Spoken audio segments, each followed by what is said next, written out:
Hey guys, and welcome to our second panel of the night, comic books, how to get past the long white boxes. So excited for this panel. We have an amazing bunch of geeks here to talk about everything comics, how to get started, diving into their favorite comic book series, how to stay organized and on the right path with them. So really excited for that. Before we get started, though, we do want to let you know we are doubling our raffle prizes right now. That's right, completely doubled. So if you pay $30, you're not just getting 30 tickets, you're getting 60. Huge deal. So let's go ahead and get those donations in. Givebutter.com/Utah RemoteCon 2020. And hopefully sometime in the middle of this panel, we'll go ahead and we'll tease those gifts, those prizes for you really quick. So before further ado, let's bring on the moderator of this panel, Marlee.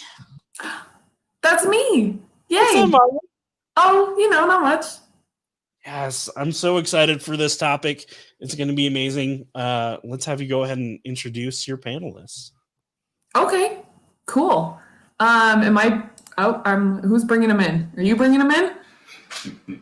Okay. Here, everybody's popping in. Yay! This is Where's Jake? There he I'm right here. There he is. I was hiding, trying to blend in. Don't worry about it. To start off, yes, I am Marlee, and I am a noob when it comes to comic book collecting, and I know I am going to learn a few things in this panel, so I'm excited. I am a co-host in the Cutscenes and Cupcakes podcast, as well as the Stolen Droids podcast. So I will let you guys I'll let you guys do an introduction. So why don't we go this way and start with Steph? Hi, I'm Steph. I'm 1/3 of Cutscenes and Cupcakes. I'm the funny one. I will say that in every panel I am a part of because it's true. I've been collecting comics for about 6 years since I got married, and my husband decided it was also my hobby. He's the keeper. Yeah, I have a medium amount of experience with this, but I'm really excited to talk about it. Okay, and Jake. We'll go around. Yep, my name is Jake Dietz. I'm on Movies That Make Us, as well as Stolen Droids podcast.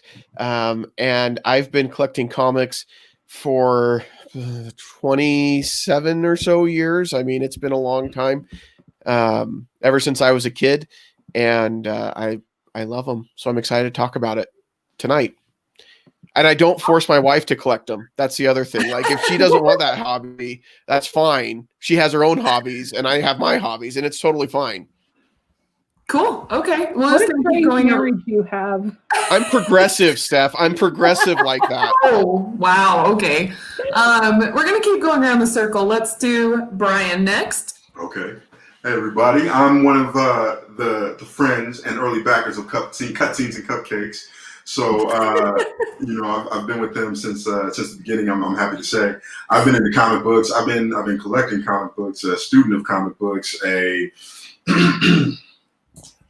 creator of comic books for a while. So it's just a language that I've always needed to speak, and I'm eager to be on a panel with like-minded individuals. Awesome. Kay, Zohner. Okay, I am Jeremiah Zohner, and I have been.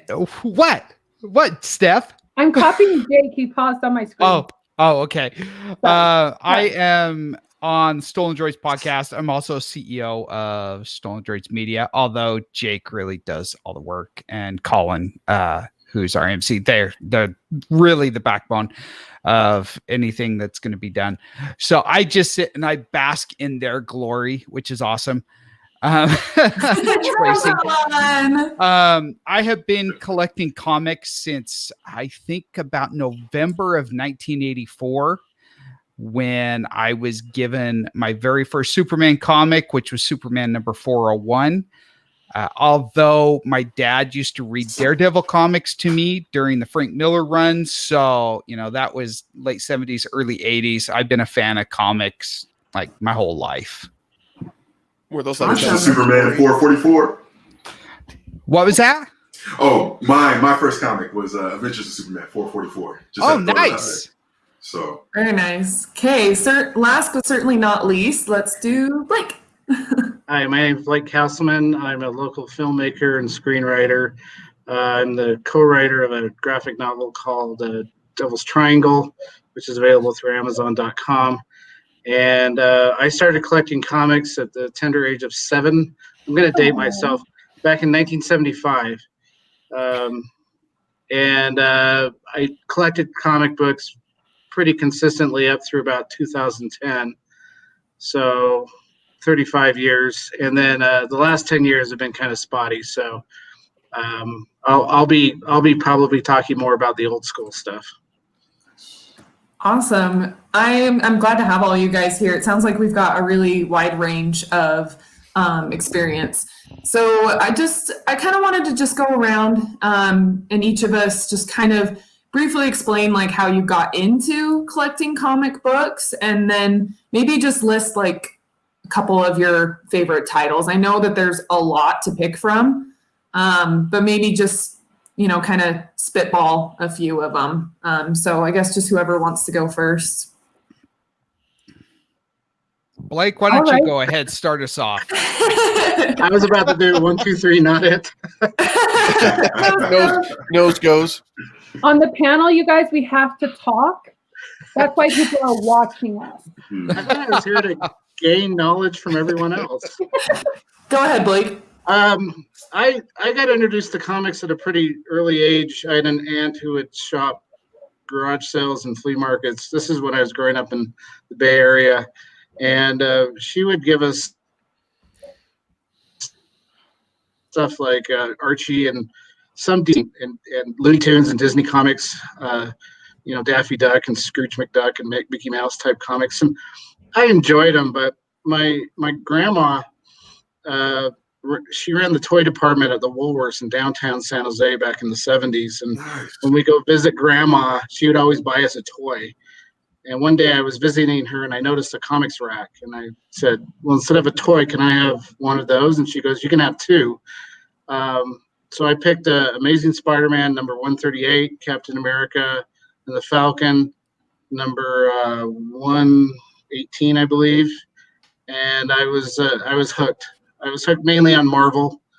And that was my focus for my young to teenage years. As I got in the teens, I started reading some DC, mainly stuff like Crisis on Infinite Earths, the Wolfman Perez Teen Titans, Frank Miller's Batman stuff, Ronin, and as I got older, I found myself splitting my time between Marvel and DC.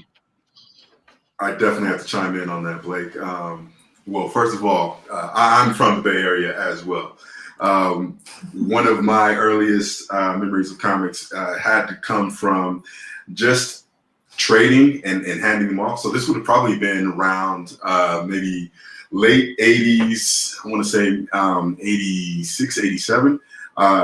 Again, Adventures of Superman 444 Supergirl Saga. If you look at that cover, it's probably one of the most dramatic covers that no 6-year-old should have. It's you look it up. It's a fun cover to look at, but it's awesome. It's beautiful. It is. And I remember I must have read that comic front to back to front. I stapled it, restapled it. It was the only comic I had for a while. And then it wouldn't be until I wouldn't get my first spinner rack experience until Quick Mart spinner rack. It was a X Factor comic. X Factor, I want to say, I think it was like maybe 76. Wolfbang on the cover, and it just lit me up. I didn't know what it was. I had no idea what it was, and that was it. I had to go to a comic spinner rack or find comics any place or anywhere I could get them. That's awesome. Zohner, why don't you go next?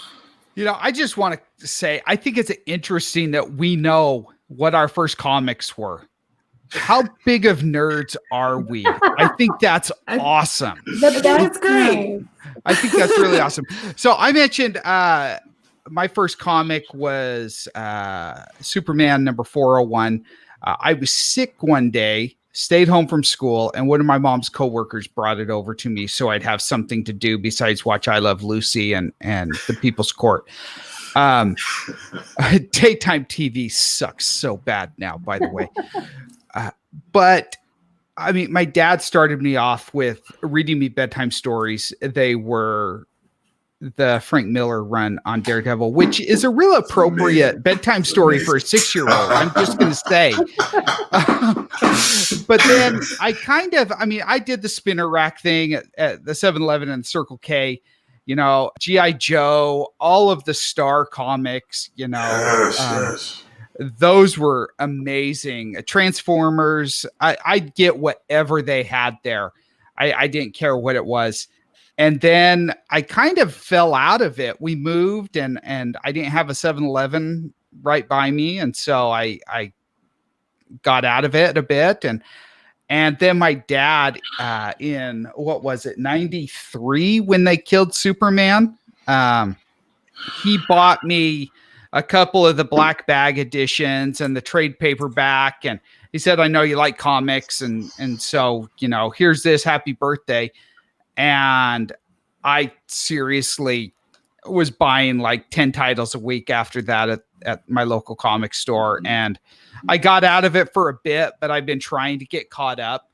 And we can talk about this more later because I think it's one of the things we were going to discuss. But it's hard to read every single episode or every single issue of something when you've fallen 10 years behind. I'm just going to throw that out there.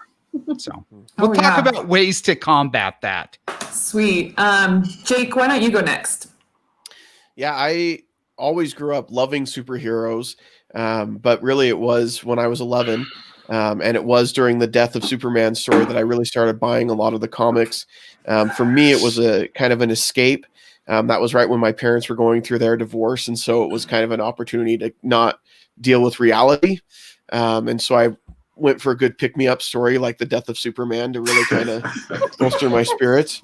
But he got better, so it's fun. It's an origin story. Wait a minute, Superman died? Oh, spoilers for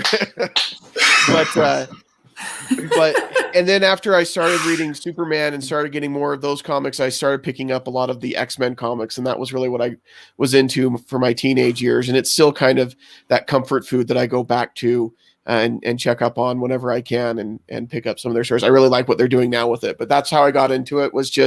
That was my escape, and going to the local comic book shop, which was actually a coin shop that also sold comics right by my house. And that was how I got away from what was going on in real life and coped with it. So awesome. So Steph, I know you already kind of briefly said that I have more to add. When you married your husband, that's how it started. But yeah, tell us a little bit more. Okay, so actually the first graphic novel I read was Mouse by Arthur Spiegelman. Oh, sure. Yeah, I worked at the Utah State bookstore and I kept walking by it during like Hell Week where everyone's getting their books. And I just kept walking by it. And then I'm like, okay, I'm going to read this. So I read that. I read Watchmen. I mostly stuck to graphic novels. Watchmen almost broke me and my first fiance up. It's okay. I didn't end up marrying him. He was a douchebag. And then got married to my husband now and started off with mostly like Wonder Woman, New 52. And probably like Harley Quinn. So some of those are the main comics that I started with, have been reading since then. Awesome. So for me, let's see, Erica made a comment. My first comics came from my dad, but the one I bought was Captain America 115, Now Begins the Nightmare with Red Skull. Ooh, that sounds like a good one. I don't know that one. I just want to say this, if we've got Erica's comment, or we had Erica's comment up there. I always feel like Erica's like the fifth Beatle. Anytime Stolen Droids is doing a live broadcast or Cutscenes and Cupcakes, Erica's always there with the great comments, and I just love it so much. She really is. Sorry, excuse my cat. Yeah, and then Jason Black says, I just bought my first comic book a couple months ago. Spider-Man Perceptions, Part 2 of 5, guest starring Wolverine. That's a pretty cool one. So for me, I bought my first comic book about 1.5 years ago, and I have it right here. It's a Guardians of the Galaxy. You got it because of the cover, didn't you? I bought it because the cover looked pretty. And Stephanie was there, and Brian was there when I bought it.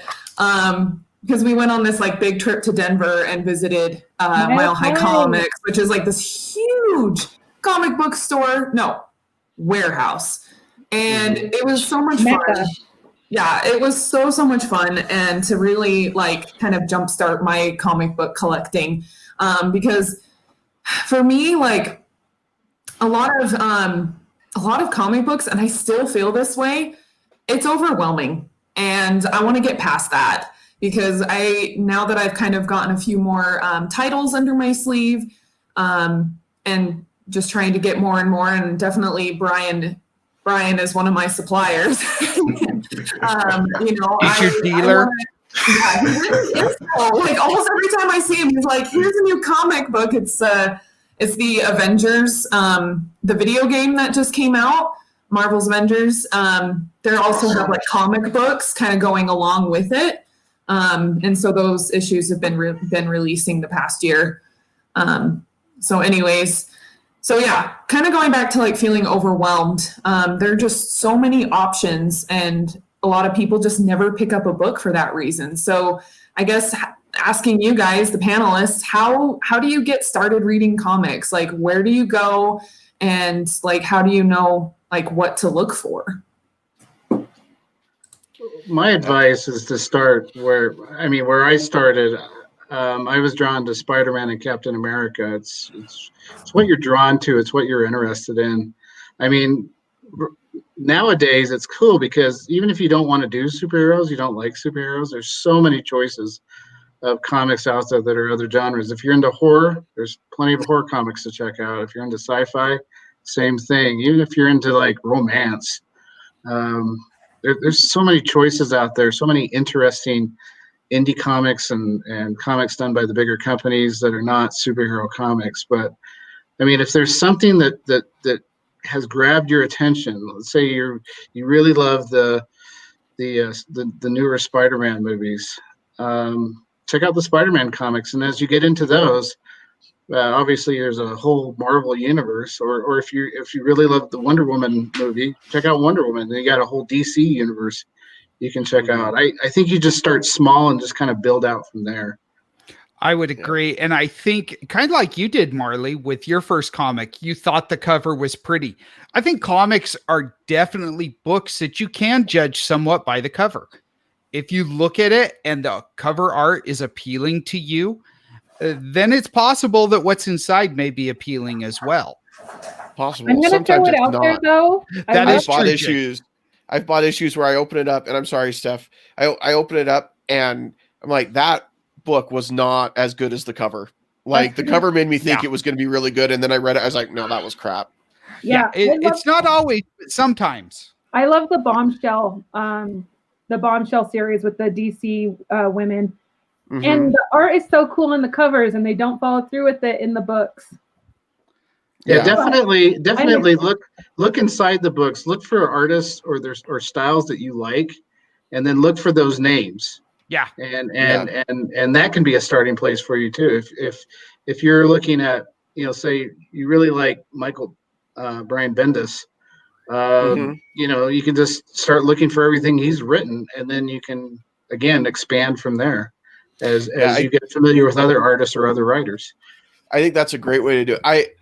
When I first started buying, there were artists that I was really drawn to, like Jim Lee, for example, where I just loved the look of what they did, and the story was kind of secondary for me. And then now I look more for the writers like Brian Michael Bendis, Jonathan Hickman. Those are some of the writers, Scott Snyder. Those are some of the writers I like to pick up their stories. And unless the art's really bad, like if John Romita Jr. is doing it, then it's distracting, but usually I can get through it. I like John Romita Jr. Sorry, Brian. For the record. I'm Jay, sorry. that's strike one, my dude. Listen, if you like really square jaws, I get it. That is what Brian is into. He's told me before. He's better than Rob Liefeld, who can't draw feet. One of the But, things I would also touch on. I've actually stopped reading books because the art was just so unappealing. I couldn't handle it. It was too much. I dreaded back in the mid 90s, the adventures, was it? Oh, Superman, Man of Steel, I think. They had some horrible artists on that book during the reign of the Superman storyline. And I had, like, once that storyline was done, I stopped reading that title because I just couldn't get past the art. So like Blake said, open it up and look, because if it's something that hurts your eyes, you're not going to read it. Okay, I gotta get in here and I gotta do some First of all, yes, there's a key thing to make sure you stay in your lane. Some of the things that you go into a comic shop and see and take in, it can definitely be sensory overload.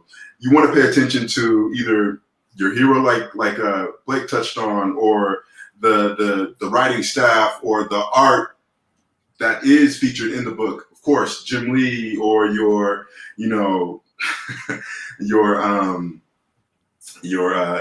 Liefelds and whatnot. But at the same time, today, again, there is almost a path back to comics from any property, fandom that you can think about. I guarantee you will be able to find a path that will lead you into comics and lead you to something cool. So it's just a matter of determining what your lane is, and try not to get so overwhelmed or confused to stay in it. That's key. That's key where thing. like the white boxes come in, I feel, because you see a Superman up on the wall and you're like, that's cool, but I've read it. Where do I go from here? And then you see the long white box. You're like, I don't want to deal with that shit. Like it's intense, and you're like, oh, there's like this story. There's how many different iterations of Superman? We'll just stick with Superman. What one do I want to read? What one should I start next? What one? Is this a continuation of another story? Do I need to read other stories first before I start it? It can be a lot. I think that's where the internet can be a real resource and a real value, because we I can agree. look up virtually any comic and get a synopsis of the story and see if it's connected to a series or an offshoot of this storyline that's going through the entire Marvel or DC universe. And also when I was a kid, Marlee mentioned Mile High Comics. Mile High Comics saved me as a kid because I used to do mail order through them. Wow. Nice. I did the spinner Same. rack. I lived in rural northern Utah after we moved from California, and there was a spinner rack, but I missed a lot of stuff, and I didn't have access to the direct stuff that was starting to come out during that time period. And so Mile High was where I could fill in the gaps in my series and get stuff that wasn't being sold on the spinner racks, and I could really complete my collection. So I think ordering online is a really good option, or just using the internet to educate yourself about different issues and where they fit in what series. Yeah, I think that's great. One thing that I definitely have tried too is, back when I was starting to really start getting into comics, I asked my friend Brian over there, like what's the best way? And one thing that he suggested was, well, first of all, pick some of your favorite characters, because I'm really into Marvel. And so one of them I picked was, I really like Daredevil. And I thought it'd be really cool to get to know some Daredevil comics. And even just having like friends who know comics, I mean, they're also a really great resource. And Brian recommended Guardian Devil to me. It's one of the Marvel Knights for Daredevil, and it was a really cool story. It's one that I wasn't familiar with because I know Daredevil from the Netflix series, and then also just like other Marvel. We've got all of the Avengers movies. and the Spider-Man movies. So what I kind of also have done is knowing what I know from those stories, I will like pick up an issue. I'm going to use Spider-Man as an example. I'll pick up an issue and read the back and be like, oh, this is actually pretty similar to what I've seen in the movies or even the Spider-Man video game for PlayStation, and I'm like, oh, well, I know I liked that story, so I bet I will like this one too. This is probably where they got some of that content from, so I think just kind of, watching the movies and TV shows and stuff, I think can also kind of help you get a start. I think you bring up a good point, Marlee, because a lot of the movies that people are into now, the Marvel Cinematic Universe and X-Men and all of that, a lot of times they'll base it on stories that have happened in comics, and you can go and get those collections if that's where you want to start. So say you want to get into, Marvel comics and you want a story like Civil War. Well, there's 2 series that are Civil War. You can start with the collections and kind of read through what it was in the comics and see how it differs from the movie. And that's kind of a place that can start. Or Infinity. We just did Infinity War in the movies, right? And Endgame, you can get the Infinity Saga from Marvel and see, what was Thanos like in the comics? What was that whole story like in the comics and things like that? So those are, I think, finding some of those collections is a great way to start too, and get some of those backstories, and can make picking up a newer issue a little bit less intimidating.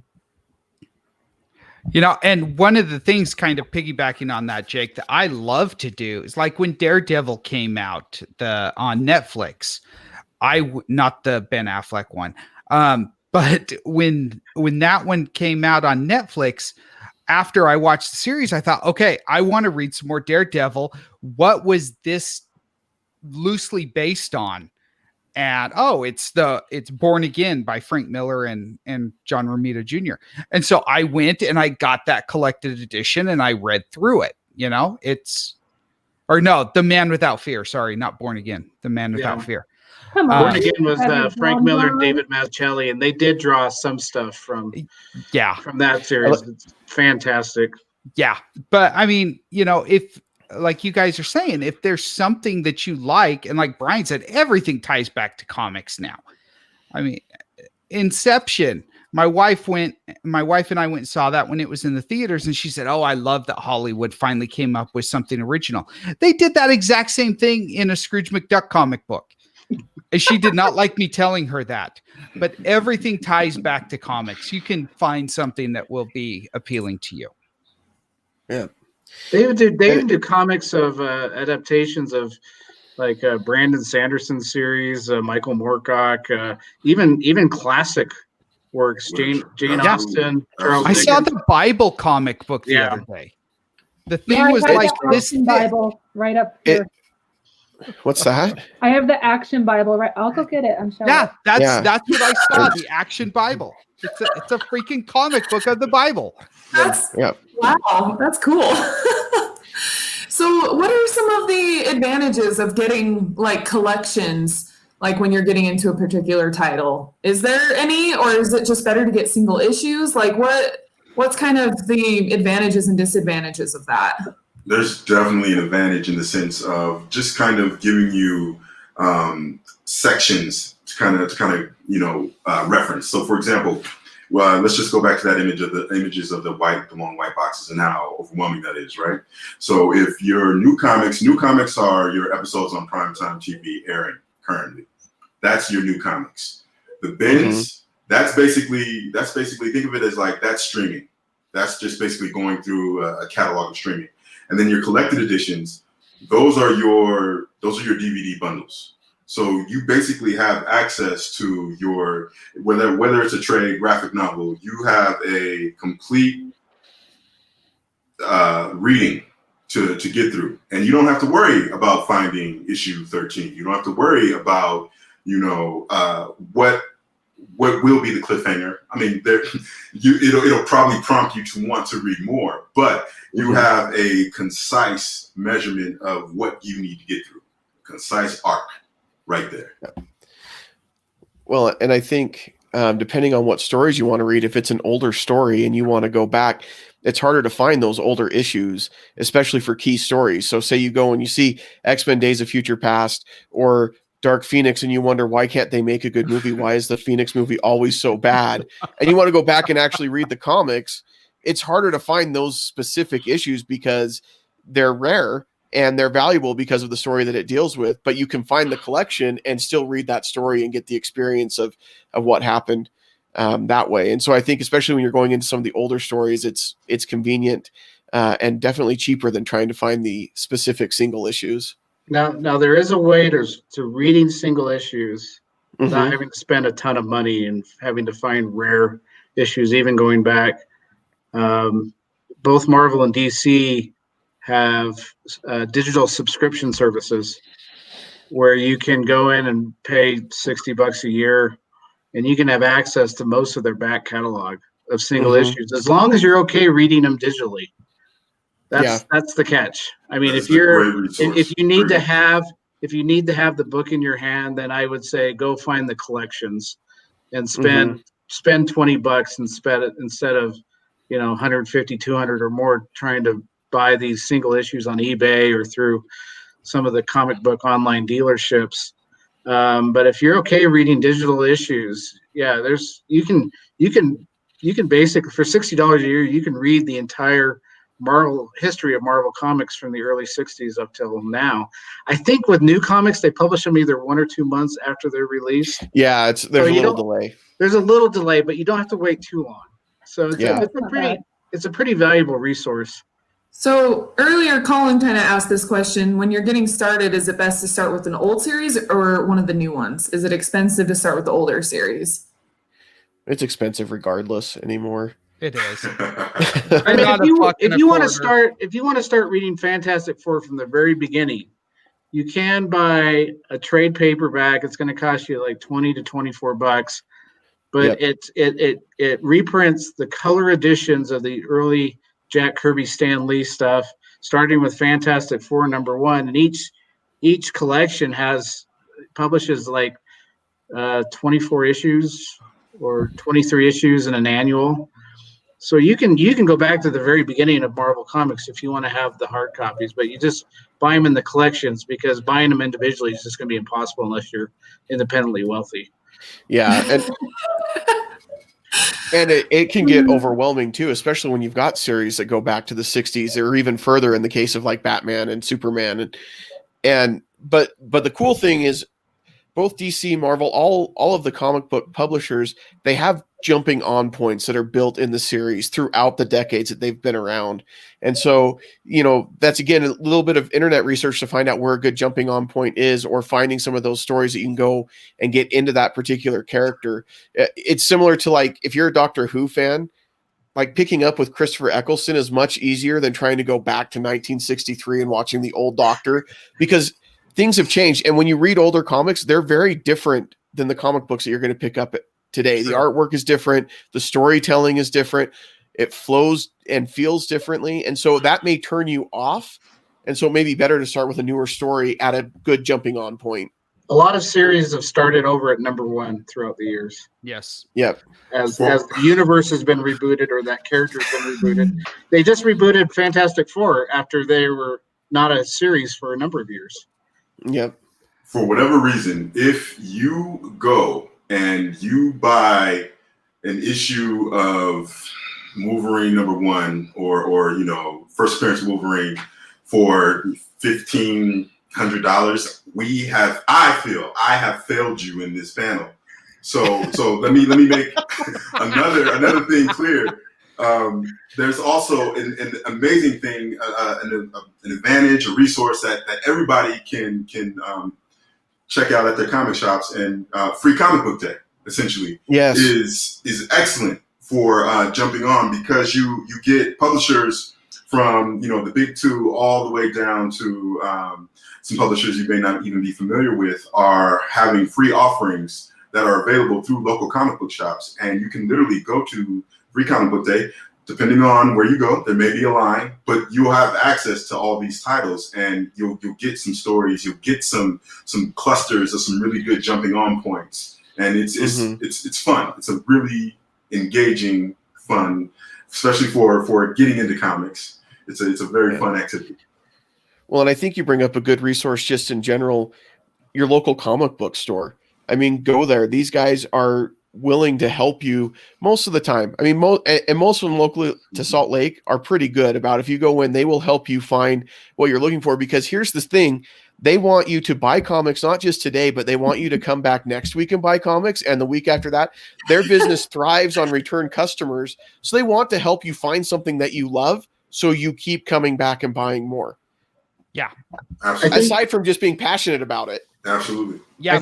I think the mean gatekeeper comic book employee was kind of a 90s phenomenon. I think as the industry has struggled to survive, it's my hope is that it's gone away, and it seems it has. Yeah. Well, you're not going to find. Oh, go ahead, Steph. Now that nerdy things are becoming more mainstream, I think that there is less gatekeeping where it's like, oh, you don't know Batman is, well, hopefully everyone knows Batman was Bruce Wayne, but it's like, you don't have to prove yourself as much. Yeah. You know, though, my wife had no idea Superman was an alien until we saw Man of Steel. Oh. So there are still people out there. I felt like I had failed her up to that point in that respect. I'm going to specify that respect. But Jake, going back to my wife doesn't care that Superman's an alien. neither does mine, actually. Lois Lane doesn't either. She's all in. We're blowing Erica's mind right here. Going to your point, though, Jake, the comic book dealers, they want you to keep coming back. I'd go to the comic shop. It used to be New Comic Book Day on Friday. It's Wednesdays now, although that's changing. But I'd go every Friday night, and I'd have my 6 or 8 titles that were there every week that I would buy. And then the owner of the shop, he'd often say, hey, this just came out. Since you like this, I went ahead and stuck the other ones that I thought you might like in your hold. If you like them, great. If you want them, great. If not, I'll put them back on the shelf. And he did that so much that by the time I stopped reading comics, I was getting like 15 books a week. I mean, they're there to help you. They want you to spend money in their shop. But you do have to be like a recurring client to do that.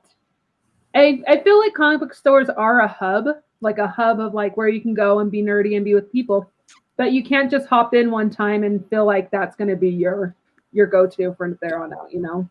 No, well, they're not going to do that, but they may recommend stuff for you if you go and talk to them. They're not going to say, no, get the hell out of here. I don't want to deal with you, newbie. But that is one advantage too. Over that comic book store in Salt Lake closed a few years ago. So, did you want to name some names? No, I'm not going to name no names. But that is one advantage too over someplace like Barnes and Noble, where you can go in and get a lot of trade paperbacks. But those guys they're not going to say, oh, well, if you like this, then this title might be appealing to you. Some may, but you're not going to have somebody who's passionate about it, probably. Oh, doggo. The dog agrees. Yeah. We got a yes vote from the dog. Yeah. Perfect.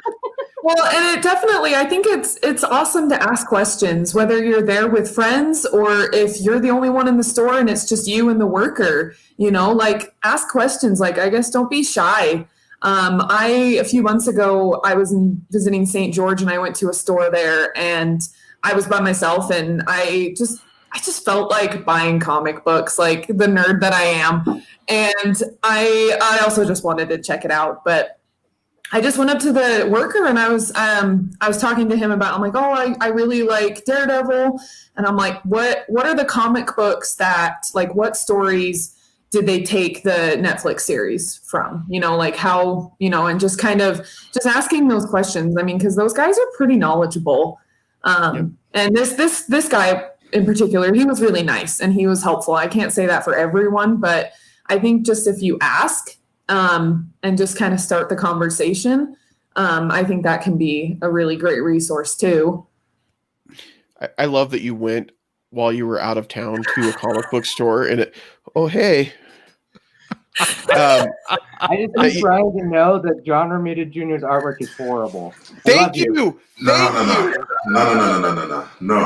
And it was at that moment that Jake found it Have out. this conversation It off is dislike air. of John Romita Jr. That's right. But what I was I'm gonna about say, to, I'm like, about to text him right now. I like that you went. I love going to comic book stores in other cities when I'm Oh visiting. yeah.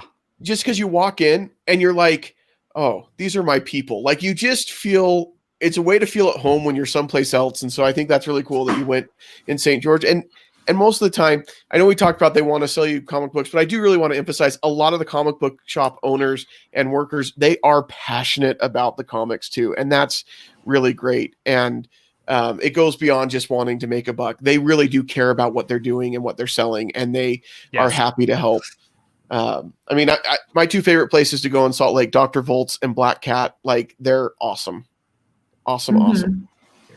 I think that was one of the first things I experienced when I moved to Salt Lake. Shout out to Gray.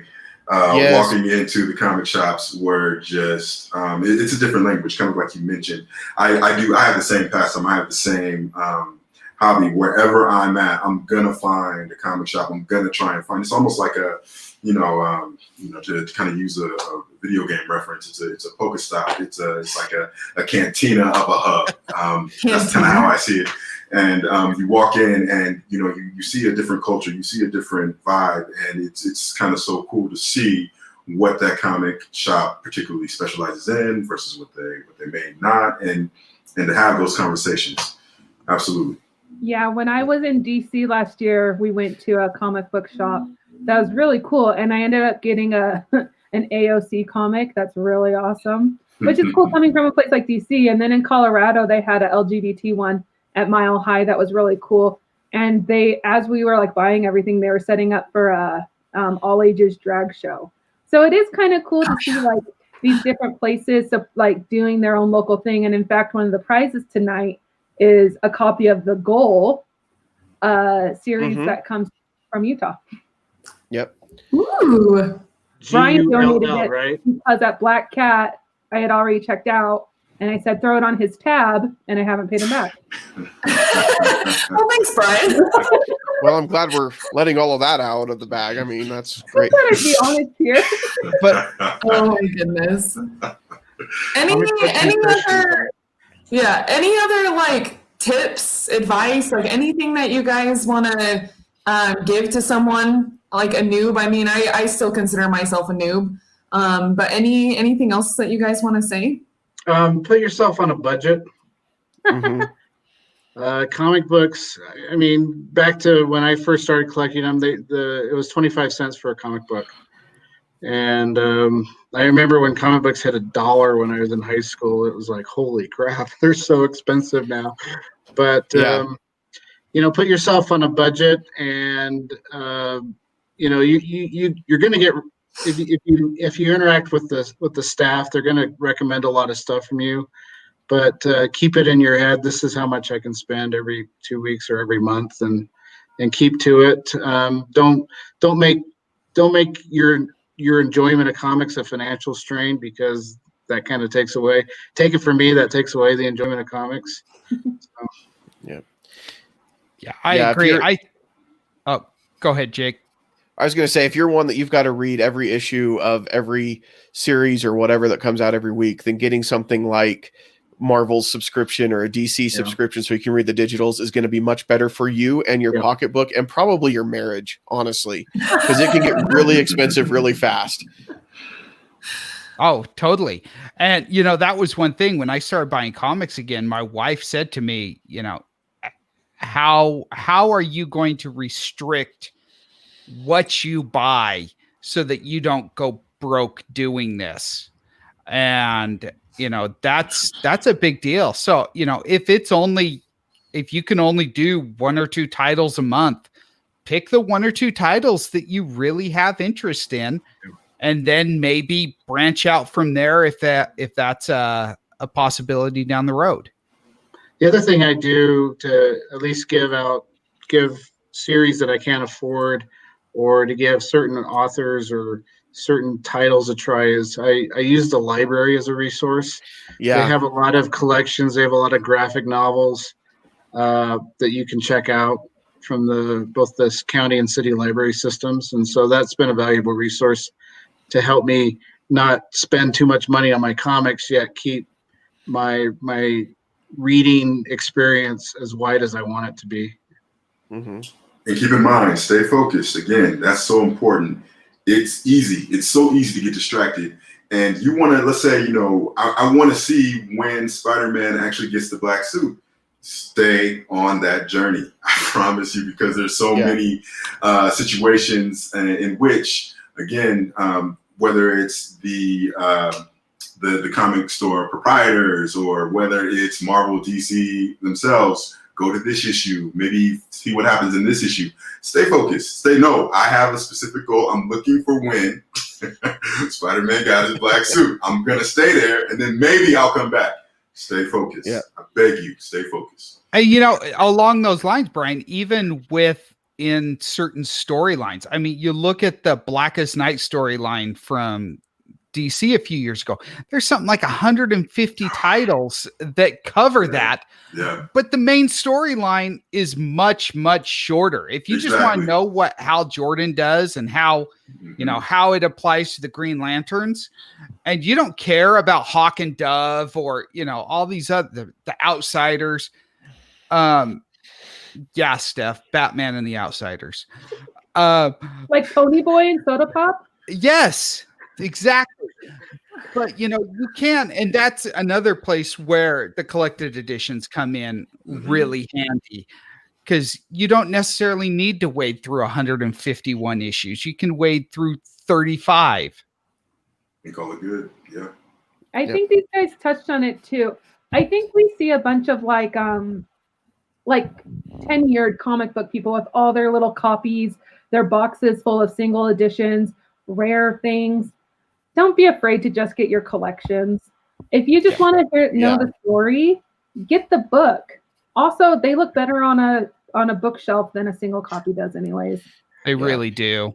And if you're buying newer comics, to collect to make money, I've got bad news for you. It's just not a good investment anymore. Just buy them to read them and read what you want. Yep. I was going to ask you guys, do you have any single issues like framed and on display? I have multiple, but they're all autographed. Is that why you're asking? Because you can see them in the background. I know you do, but every comic that I have framed is signed by either the artist or the writer or somebody. So cool. You have Jim Lee up there? I wish. I hear he draws Superman. He does. Pretty much every single Fan X, Zohner is on the hunt for any author that is there, because I see him usually get at least 2 or 3 autographs every single con. I love comic book art.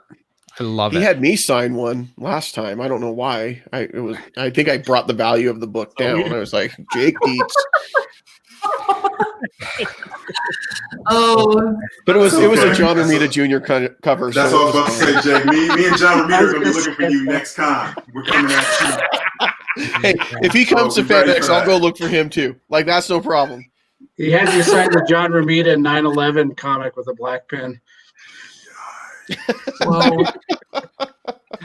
I will say this though: the majority of comic book artists and authors that I've met have been extremely, extremely nice. Yeah. They'd love to sit and chat with you about their characters. So if you're at a con and there's a title that interests you or a character who interests you and somebody affiliated with that book is there, go chat with them. They'd love it for the most part. One of my greatest moments of my life was at San Diego Comic-Con. I went to a panel that spotlighted George Perez, who was my favorite artist growing up. And I had a chance to walk up to him after the panel and thank him for inspiring my work. And he gave me a hug. And it was just like, George Perez is hugging me. And he was so nice and so gracious. So, that is awesome. Yeah. That would be such a humbling moment. Well, that's thank you guys cool. so You're much. Back. Oh, hey, Colin. Hello. Let's sit awkwardly. Thank you guys so much for being on this panel. We have learned so much. People in the comments were just loving this panel. So You guys are amazing. So far, we have raised about $400 tonight. That is amazing. That's awesome. So, Yay! Thank you. being a part of this and for sharing. And thank you those who have been donating. It means so much to us. But let me just stop rambling and show you guys the raffle prizes. That's what we're here for. I know, right? Speak for yourself. I was here to talk about comics. Goal number 1. So first up here, we have goal number 1. And then we also have this amazing Black Widow art by, I'm going to butcher this, probably. It's just Robert Bruno. Robert Bruno. Thank That you. isn't very hard, Colin. I know, right? No, also, right? right. Also, from my private stash of gift cards, a $25 gift card to Target. And that winner is, if I can get a drum roll, please. London Reynolds. Who? London Reynolds. Reynolds. Yay, London! Yay! London was on one of our previous panels, so you can go and check out that one, which was It was the Steve and Peggy panel. Yep. Thank you. Because, well, I was on it too. Yeah, Blake was the moderator on that one. I'm glad someone remembered. And Erica, our 5th Beatle, was also on that panel. That was a great panel. Everybody should go back and check that one out. It was phenomenal. I loved it. Second up here, we have Marvel Knights, Black Panther, the Client. We also have this amazing oil printing of Aquaman. Again, by the lovely Robert Bruno. Yep. Yeah. Thank Still you. Robert Bruno. Still Robert Bruno. Just And he is a lovely person. Yeah. Is he? He really is. Yeah. Very cool guy. Thank you so much. And then from Five Little Monsters, aka Jake Dietz's wife over here, we have this amazing Avengers mask. Ooh, I want that. Ooh. That is cool. Yeah. Are there any Yeah, participation prizes, Jake? We can talk after the panel, Blake. Jake's the local mask supplier. He's the dealer for his wife. Whoa. All right, can I get another drum roll, please? Erica Marler. Oh, Erica Marler. Woo! So please, Yay! London and Erica, please message us and we will get you guys hooked up. Thank you so much. We do have one more panel for tonight, which is going to be Batman Forever, and learning a little bit more about kind of the behind the scenes as well as the movie itself. And that is going to be with the It's a Shit Show podcast. So please stay tuned for that. You can catch that in the next 6 minutes here. So thank you guys so much. Thank you, panelists. You guys have been absolutely amazing. Thank you. Thank you. Thank you.